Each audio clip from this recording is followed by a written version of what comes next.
welcome to episode 42 of Nugget's Dungeon Terrain. This is part 1 of what will probably become a 4-part series where I'm building a sewer system. As a quick overview, the bulk of the trench cuts that I'm making are either these longitudinal cuts while the piece sits flat, or these vertical cuts made with a 1 centimeter depth as the piece stands vertically. The only exception to this is the sewer entrance, which was carved out of a solid piece to show both a top and sub-level.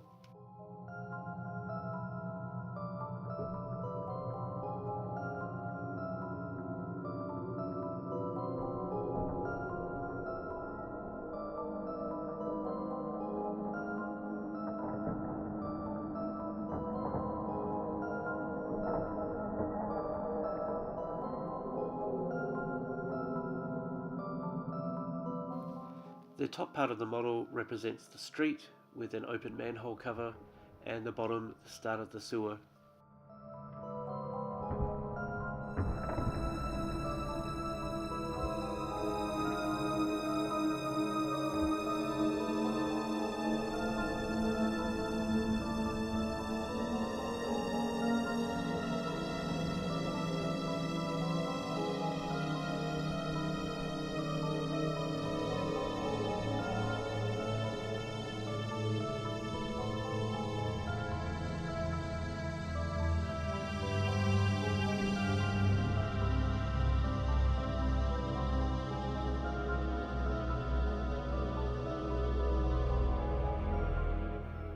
This is where the party will start the exploration of the sewer, and you can see the street cobblestones with a slight muddying effect and the open hole. From here the warriors will drop down into the next level, and unless they have a way of getting back up, it could be a little bit difficult to climb out.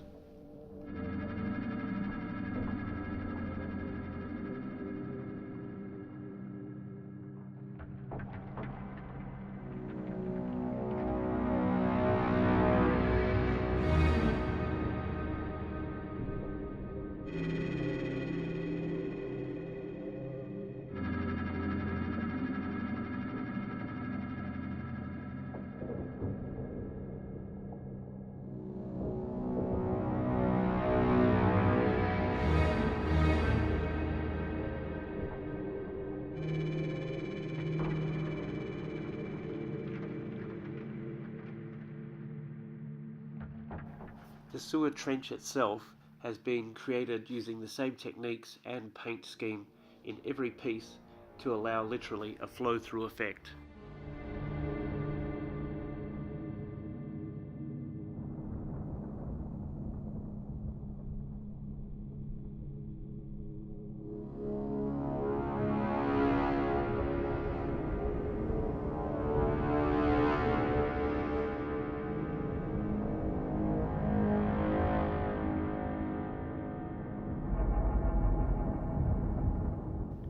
Here you can see in the T-junction how a thick medium gel has been used to coat over items like small worms made out of plasticine, beads, other little bits and pieces to create an unusual and random texture in the bottom of the sewer trench. This is the first time I've used plasticine in conjunction with the medium gel, and it's a really good alternative, certainly cheaper than green stuff. The paint scheme is simply a black undercoat with a brown and then a lighter shade of brown and then a yellow colour to highlight. I wanted the sewer trench to look as disgusting as possible. I know a lot of people use green in their sewers, but I think brown's just a little bit more realistic. One of the exits to this T-junction is blocked off by this grate. The adventurers have an opportunity to try and force it off, so I've made it detachable using magnets.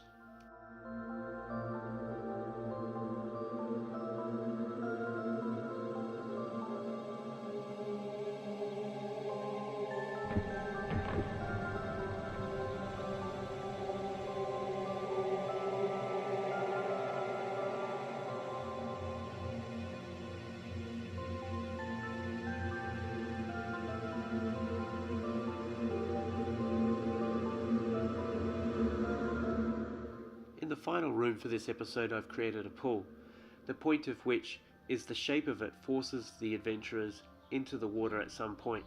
This is the perfect opportunity to add the carcass of a rotting horse or cow. Seeing this will make the adventurers think twice about jumping into the water, and also wonder what kind of disease is oozing out from the flesh. The opposite wall, just like the entranceway, has an intake. The intake is made using a large grommet that you might find in a tent or a tarpaulin. These are really easy to push into the foam, and then you just make an indentation to represent the hole.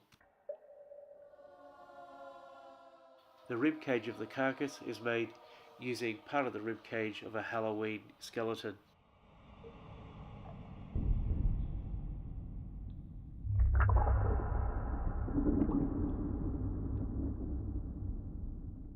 So that's the 3 rooms for this episode, and here's what they look like when they're joined together.